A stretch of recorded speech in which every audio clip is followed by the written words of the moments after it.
Okay. Good morning, everybody.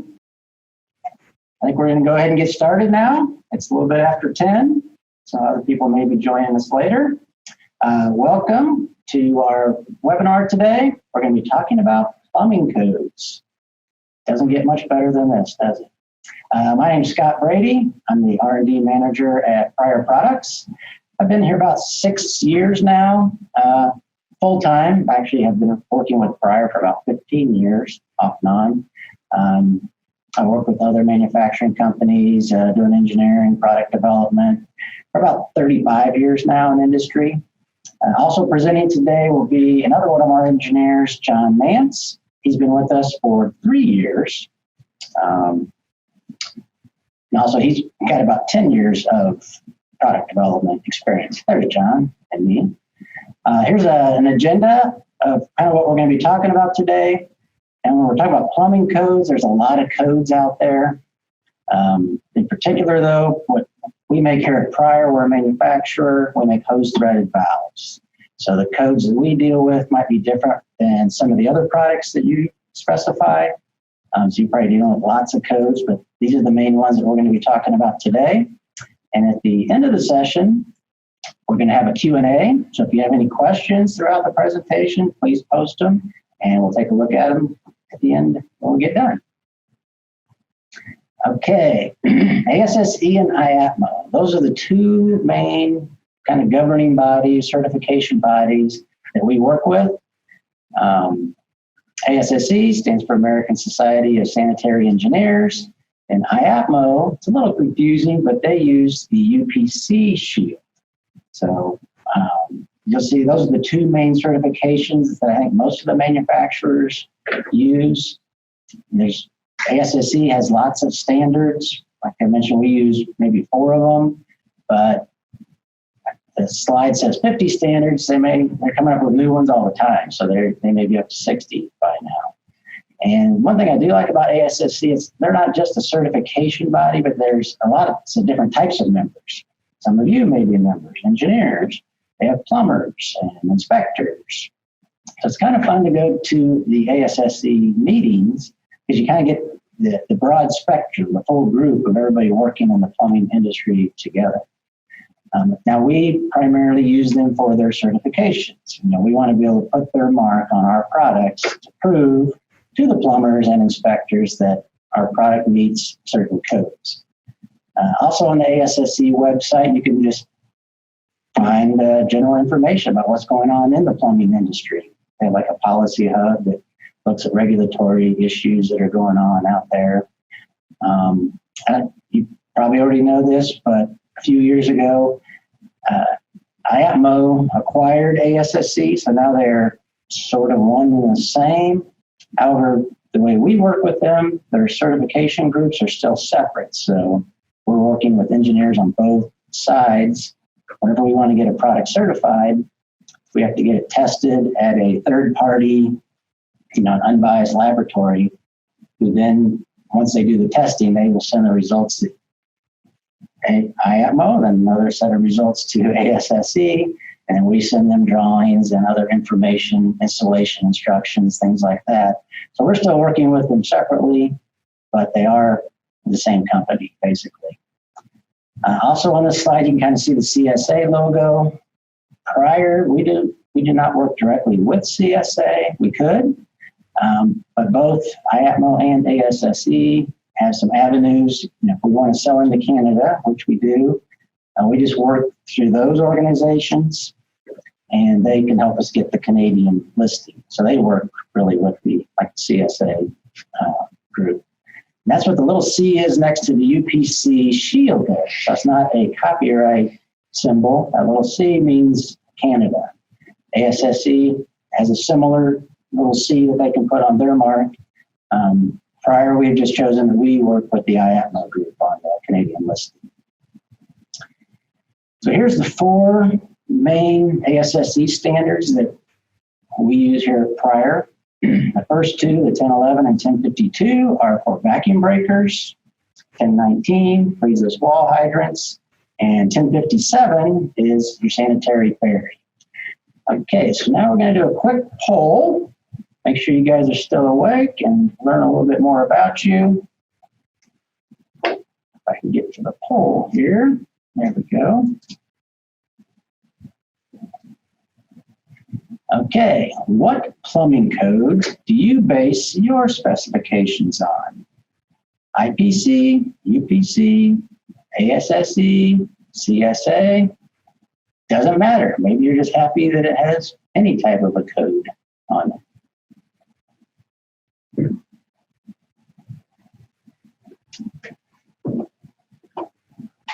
Okay, got lots of votes are in. Like most of you have voted. I'm going to end the poll.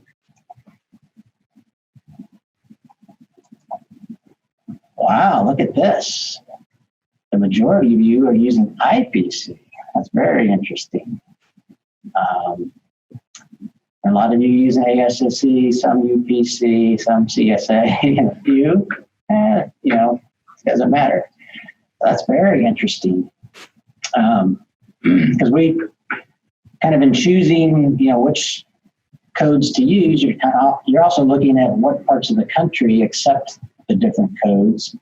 And, you know, we've been very successful with the ASSE and UPC. So that's interesting to see. I wonder if maybe some of the other types of products particularly look at the IPC type codes. Now, not all products are covered by ASSE. So particularly IAPMO, they don't have their own standards. So they use whatever standard they think is applicable to the product that you're trying to sell. So a lot of people use the ASME. It's just a standard plumbing supply code, applies to probably hundreds of different types of products. You can kind of pick and choose which parts of the test apply to the product that you're trying to get certified. And also, that's where we find the CSA standards that they use for selling into Canada. And other people are interested in some of the NSF standards, particularly the 61 and the 372, which we will talk about later on in the presentation. All right, here's just your typical vacuum breaker. I'm sure you've all seen these before. Several manufacturers make products. They all look pretty much like this. The two different ones on the left are 1011 type devices. The one on the right is a 1052. The numbers at the bottom, those are just Prier's model numbers, B002, 3, and 4, some of the different types. Now, every vacuum breaker has a backflow preventer in it, and it's a vacuum breaker. So it really has two levels of protection. In the 1052 devices, they have a second check valve. You can kind of see it here on the outlet. So it has two backflow preventers and a vacuum breaker. So it's kind of has three levels of protection. And also a vacuum breaker, when it's sold separately like these are shown, you can see that it has a little set screw in the side. So that once you apply the vacuum breaker, put it on, tighten the set screw, break it off. That way we make sure nobody can, you know, play around with the vacuum breaker or remove it. So you can sell the vacuum breakers separately, or you can put them on other types of products. So here's just your basic silicock. It's been around for decades, probably designed before I was born, but still a popular item. They work great. The one on the far left does not have any backflow protection, but when you put a vacuum breaker on the silicock, like the one in the middle and the far right, now they become a code-approved device. So that's probably what you are looking at when you see a silicock that has ASSE 1011 or 1052, then, you know, this gives us an avenue for having protection on just the basic products. Oops, sorry. Oh, here's a different type of silicock. It's actually one of our newer ones where the inlets are on top and bottom instead of in the back, but same type of deal. You can put a vacuum breaker on there and it becomes a code approved product. Now, we can't just throw a vacuum breaker on there and say, hey, now it's code approved. We still go through the process with ASSE and IAPMO to make sure they have that model number listed, and we sent them all the proper information to get it listed. And 1019, now we're into the freezeless hydrants. So kind of like a silcock, but they have the pipe extending into the building for the frost protection, the nice warm environment. That's really the best way to get these products listed as a 1019 device. Goes through all the proper 1019 testing that we'll talk about here in a minute. But you can actually just put a vacuum breaker on these devices, and it might be listed as a 1011 or 1052 type device.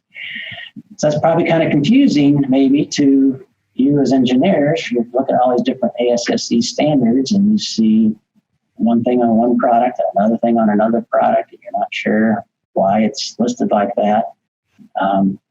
Really, a lot of the testing is the same. It has to do with, freeze protection in this case, but, backflow and vacuum breaker just to protect the water supply. And then far right, you can see a picture of a sanitary berry hydrant. Those need to meet ASSE 1057. So here's a little picture of kind of what goes on inside of a vacuum breaker. You can see it has a check valve of some sort. Different manufacturers have different types of check valves. Almost all of them have a rubber disc, a rubber washer. So as the water is flowing, the water pushes the washer on against the holes here, sealing them off. And of course, in a backflow condition, it's going to pull the rubber off of the holes so that you have your vent opening there. Typical pressure is, ours are all rated at 125 PSI. I think that's pretty common across the industry. So when they're tested, though, they're tested at twice that pressure. So really they can handle up to 250 PSI. Temperature can go as high as 180. So that's pretty hot. The one on the left, the P002, is bias closed. It can also be a 1011 device and be biased open. So the one on the right, as you can see, it has this is a plastic piece. Again, common, many manufacturers have this, so that when there's no hose attached, it's open. The check valve isn't really doing anything. So whatever you screw this onto, or whatever product you put it on, now it can drain. But once you put a hose on it, it engages the check valve. Product can't drain anymore, so still have to take your hose off to make it drain, but at least now the check valve is engaged. So some people prefer that type of 1011 device. So here's some of the tests that the product has to go through when we send it to the lab. I'm not going to go through all of these with you, but certainly if you have any questions, we can talk about it. One question that a lot of people like to ask is, what is the flow rate? How much water can I get through your vacuum breaker? ASSE, pretty standard across all of their tests, likes to 25 PSI as the pressure drop across the device. So in this case, you have to get at least 6 gallons a minute through it at 25 PSI. But if your building has more pressure, you're going to get more. If you have less, you're going to get less. It also depends on your ability to, you have to get volume of water too. It's not just pressure. It's making sure you get enough water to it. Probably pretty good for that. If you have any questions, like I say, you can kind of see some of the tests that they go through. Here's a picture of actually a cycle tester at QAI. That's the lab that we use. Like I mentioned, we can't just do our own tests and get it certified. We have to have an independent third party. So here you can see where they have kind of a claw on a handle on one of our hydrants, and it has to go through 5,000 cycles under certain pressures, temperatures, allowable leakage, that type of stuff. Now, there's a picture of a 1052 type device. Very similar to a 1011, but we've added the second check valve in the outlet here. So per the standard, same temperatures, pretty much a lot of the same tests. Of course, they have to test both check valves instead of just one. But now they allow the flow rate to drop down to 4 gallons a minute at that 25 PSI pressure drop. So about the same. Okay, time to do another poll. Let's make sure you guys are, oops. Stop sharing. Oh, here we go, sorry. Which ASSE code, I gotta launch it so you can read it. Which ASSE codes do you use in your specifications? Do you like to use 1011, 1052, 1019, or 1057? And while you're voting there, I'm going to turn it over to John. He's going to he'll talk to you about the 1019 devices.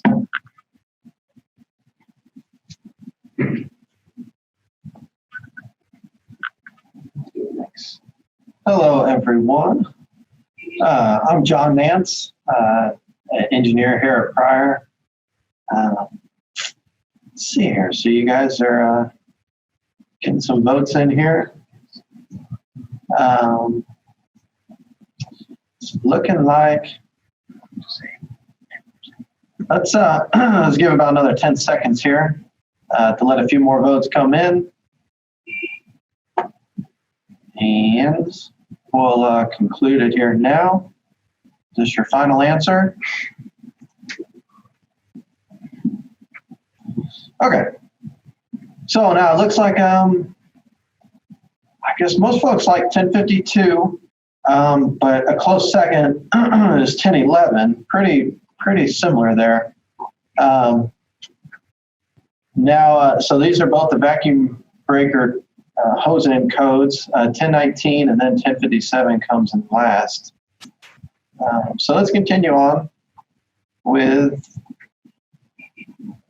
the presentation here. Thank you guys for the poll. That was interesting. So now I'll talk a little more about 1019. So this is specific to wall hydrants.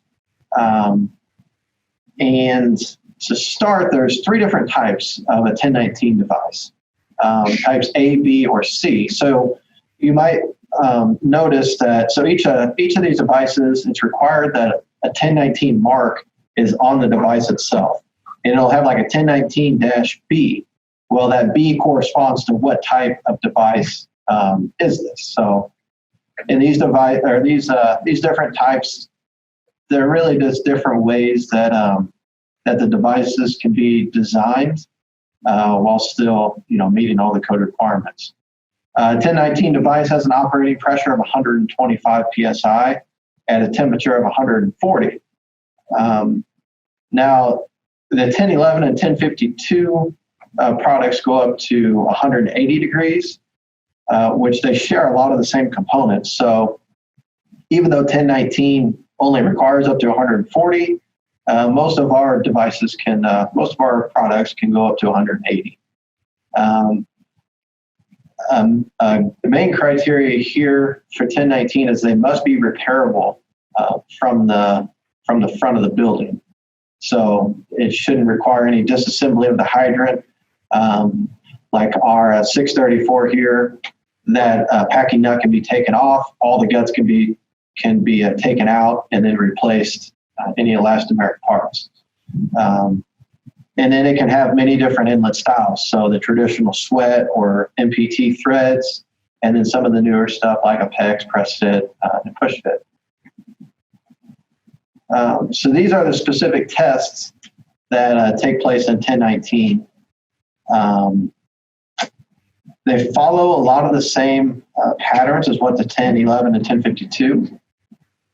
But they have their own slight differences. So flow rate on a 1019 device is, again, 6 gallons a minute, and that's at the 25 PSI differential. Now, this one does have a freeze test, that it must sit in a freezing condition at 0 degrees Fahrenheit, and then it must flow again after this condition.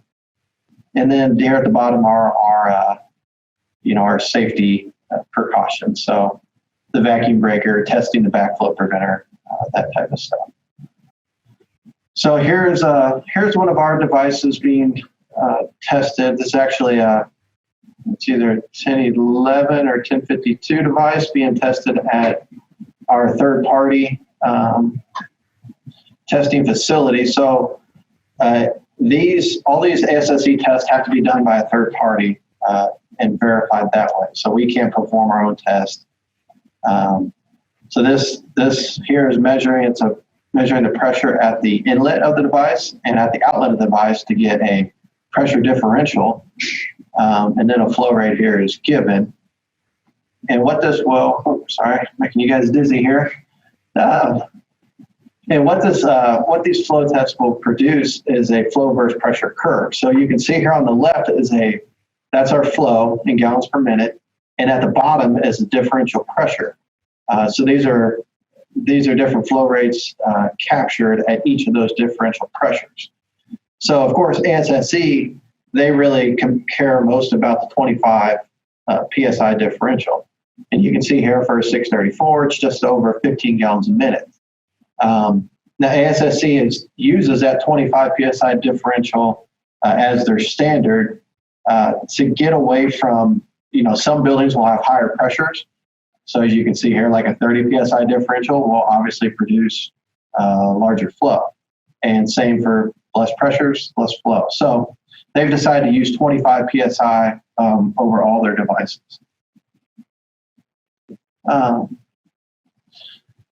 So this is this product being freeze tested once again. And they do set these up, pretty realistically. So this is a device in a cold chamber, and the head of the hydrant is inside of the cold chamber with the freeze, the body of it that would be back into the warm section of the building. That is, outside of the cooler. So that's held at 0 degrees, and then after it sits for an hour, it must flow again. So now moving on to 1057. If you have any more questions about 1019, just post a question there, and we can answer them here at the end. So 1057, away from wall hydrants, these are particular to sanitary yard or roof hydrants. Similarly, they have different types. So these are types 1 through 5. Some can have 2 check valves. It can have 1 check valve. The tests stay pretty much the same, but they'll have specific nuances between the types that must be checked, depending on how the components are being used inside. These hydrants are up to 100 PSI, so a little bit less than 1019, with a temperature of, once again, 140. Now, the same requirement of it has to be, serviceable without excavating the hydrant. So, for instance, on our ground hydrant here, this cap can be taken off. All the guts will pull out of the middle once again, and then you can replace any of the rubber or elastomeric parts underneath without excavating soil or removing it from the roof, any of that kind of thing. So a little bit more into the physical tests. Once again, they follow kind of the same main points that we're trying to cover. The flow rate here for a Berry hydrant or a roof hydrant is a little less at 4 gallons a minute. Now, the main difference here that separates 1057, it's called a sanitary yard hydrant. That is taken, or that takes place here in the freeze test itself. So it's still the same setup that it has to maintain in a cold chamber at 0 degrees and then flow afterwards. But one of the main failure criteria of this is that it cannot drain below the ground line or below the roof line. All the drain water has to be contained within the hydrant itself.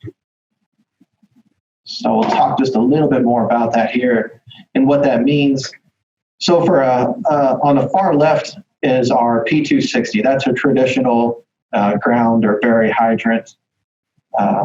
or a roof hydrant to, as it flows out the hydrant, of course, and then whenever it's turned off, this drain water that's in the upright drains down and comes out a weep hole here at the bottom, of course, and drains either underneath the ground, or if it's in a roof setting, that drain line has to be run to a drain somewhere, sometimes close, sometimes far away. Can cause some issues there. Now, these 260s, a traditional, roof hydrant or a ground hydrant, it can still be code approved, but it'd be more to like a 1052 or 1011 type of an approval. Whereas, so a sanitary 1057 device would be like our PRH4. And you can see here that it's set up to where it has this canister that's underneath the, in the warm part of the structure or underneath the ground. So once again, it'll drain all of its water from the upright and come down and drains into this empty canister. And so all that water is contained within the device itself. So then whenever the hydrant's turned back on, this piston comes down and purges all the water out of that canister back into the stem.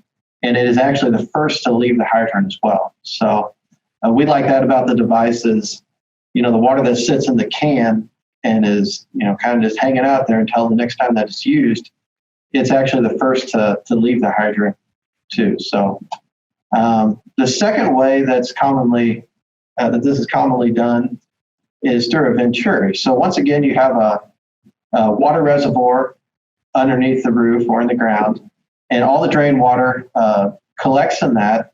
But then instead of a piston pushing, pushing this drain water back out, it's done with the flow through the hydrant, creates a venturi vacuum, which then pulls all the water from the reservoir, and it drains the canister that way.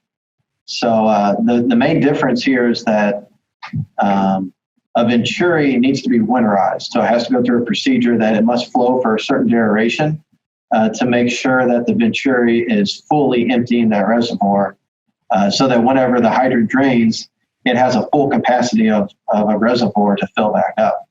Otherwise, if it's turned off too soon, it can become waterlogged and therefore not freeze resistant anymore. So whereas the piston, there's no need to winterize that. Every time that it's turned on or off, it completely clears or completely fills the canister. So let's ask another question here. Keep you guys engaged and see what your thoughts are about roof hydrants specifically. So when specifying a roof hydrant, do you all prefer a model that drains or one that doesn't drain?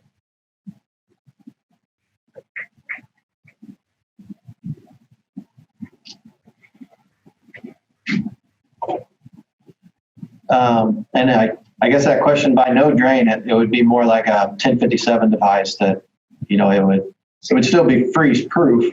Sanitary. Yeah, but it would be sanitary and it would be contained within the device.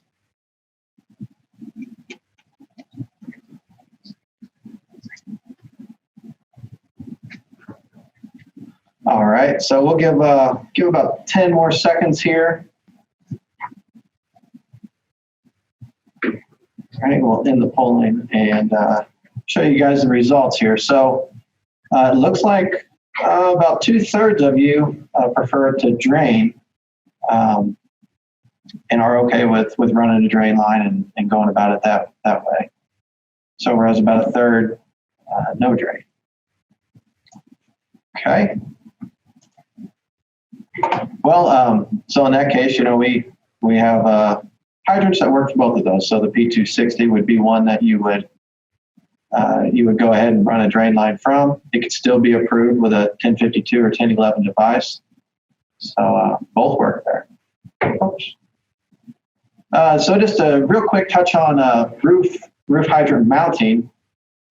So some manufacturers will mount with a mounting flange that'll mount to like the roof membrane or the roof skin So it can be mounted anywhere on the roof, but it is relying just on the roof itself, just the skin to create enough rigidity to hold everything in place. It does take a few more penetrations through the roof to mount this as well. So typically 4 bolts and then the main penetration for the hydrant. So our mounting device here is actually rigidly mounted to the structure beneath the roof. So it's mounted really to the building itself, not just to the roof skin. And then through this mounting bracket, we can mount the hydrant to, and then that makes for just a single penetration through the roof, so less leak points as well. So just want to touch on that quickly too. So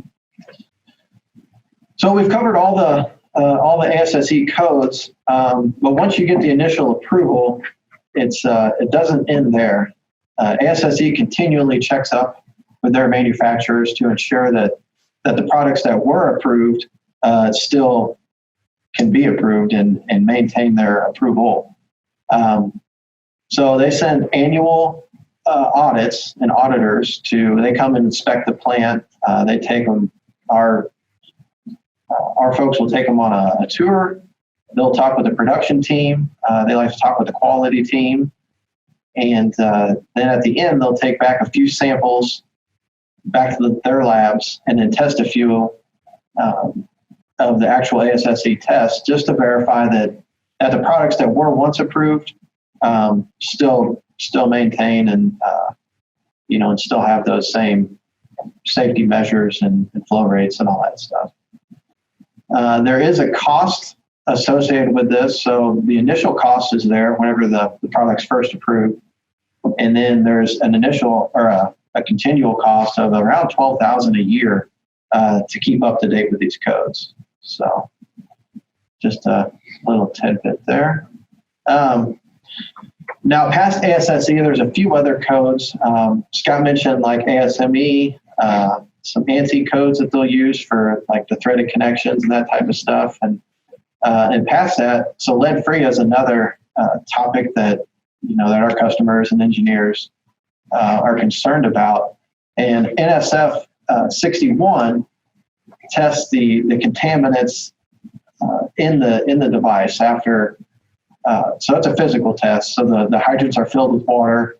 This is just one sample of a test, but it's filled with water, and then it sits for a while, and the water is then tested after to see how many contaminants are leached out of the device. This can be pretty expensive too, but does give good information and protects, in essence, our water supply. Now, 372, NSF 372 pertains just to lead content, and it's a calculated measure that is, it takes into account the wetted surface area of the product, so all the components inside of the device that are wetted, and then we calculate the lead content of the material of each of those components, and then so that maximum average of those has to be less than 0.25% to be considered lead-free. So, and many of our products are. So, well, thank you guys for your time today, and I'll turn it back over to Scott. Thank you, John. Good job. Here's a slide that gives you a little bit of information about Prier. We've been around for quite a while, and so John and I are in our R&D department, but we do have other engineers that work here as well. We're members of ASPE, as probably many of you are. In fact, ASPE show coming up here in a couple weeks, so hopefully you guys plan on attending that. It's going to be a little different this year, being done virtual, but please stop by our booth, check out all of our products, and I hope to see you there. This presentation will be sent to you within the next 24 hours. So if you found it interesting, there's information in there that you can share with your colleagues, great. Feel free to do that. Sometimes we just talk to engineering firms one-on-one. So if your firm maybe has more specific information you want about a certain standard, we'd be happy to talk to your group along those lines as well. Now, as we promised you, there was a $100 gift card to Bass Pro Cabela. And, oh, we do have a Q&A coming up also as well, but, well, I'm going to hold off on the gift card until we do the Q&A. I'm going to keep you hanging on just another second longer. Let's see what kind of questions we have out there. I know you're all on the edge of your seat right now. So there's a comment. They use a different standard in New Jersey in NSPC. I've actually never heard of that standard. Maybe you have to look into that. It probably pertains maybe just to New Jersey. Here's a question. Are Prier freezeless hydrants lead-free, or do they need to be? Well, all of our hydrants are made for irrigation use. So there are laws, regulations out there that plumbing fittings and supplies need to be lead-free, but our particular products are exempt because they're for irrigation use only. They're not meant to be, people aren't supposed to drink out of them. They probably do, but they're not supposed to.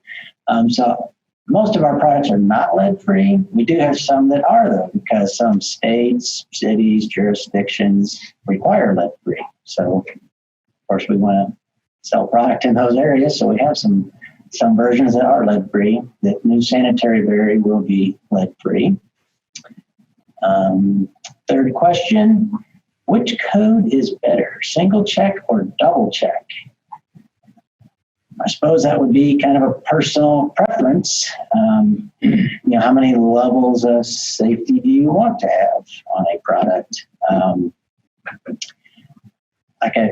As we were talking about, single check, really there's two forms of protection even in a single check device. You have the check valve and the vacuum breaker. And of course, the double check is even another level of protection. You're kind of banking on, what are the odds that you're going to have a backflow condition? So maybe it depends on the application of that type of product.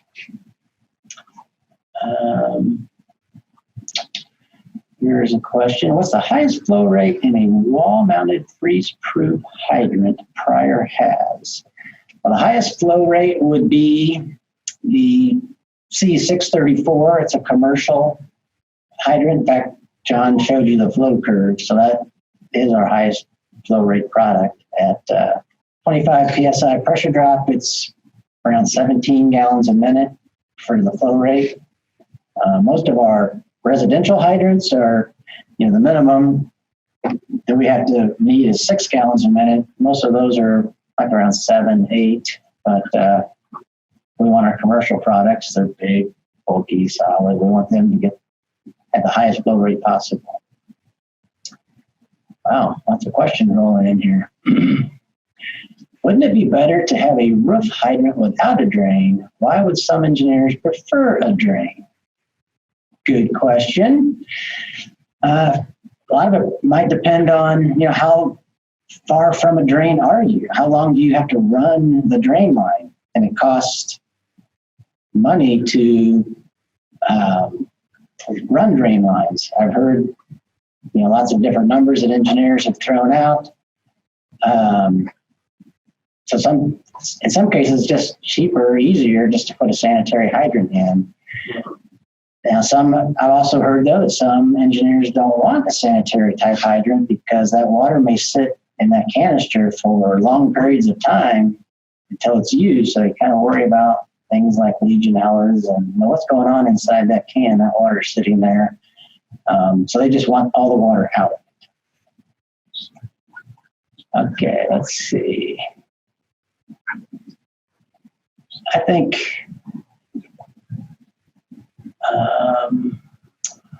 somebody's asked about a hydrant with an outdoor shower. Well, okay, we do have a new product that has an outdoor shower. I don't know, as far as an engineering specified type product, it's probably more along the lines of our residential type products. We have an outdoor hot and cold hydrant. A lot of people like it. It's been around for decades. And people have asked us, hey, could we hook a shower up to your product? And people have rigged up some interesting things to it. But so anyways, we decided to come out with one that you can just buy, basically a shower rod, and attach it to the product, even an existing product. That's probably it for now, I'd say, on questions. If any other questions come in, feel free to, you can contact me directly, or if you want to, we can hang on afterwards and maybe answer some more questions. But I think you guys have been on here a long time now, so we probably need to wrap this up and do the drawing. So we're going to do, close that out for right now. Let's do the drawing. Okay. Somebody has selected the winner here. It's not me. I am an unbiased participant. The winner is Michael Kopp with ESI Group. Congratulations, Michael. You win the $100. Yeah, applause, please. Bass Pro gift card. So we will be contacting you and getting that to you as soon as possible. Again, thanks for all attending, and hope to see you at the ASSE show. Have a great day. You want to answer those other questions? Oh, I guess if there's anybody still on, we can, how do we get back to Q&A? There's a few more questions that were coming in, so. So still back to the, I'd say, sanitary berry question. Somebody has asked, they have a concern about standing water and health concerns, so they believe that draining is needed. So, yeah, just like I kind of mentioned, some people are worried about that. I mean, that water could sit in that canister for months. As John mentioned, at least depending on which type of sanitary berry you have, our type, that's the first water out, and once it's out, it's gone.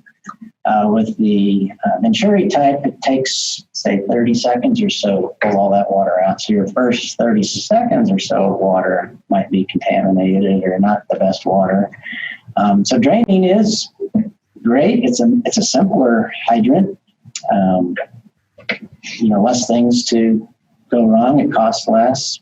So it probably just depends on how far do you have to run that drain line to get to it.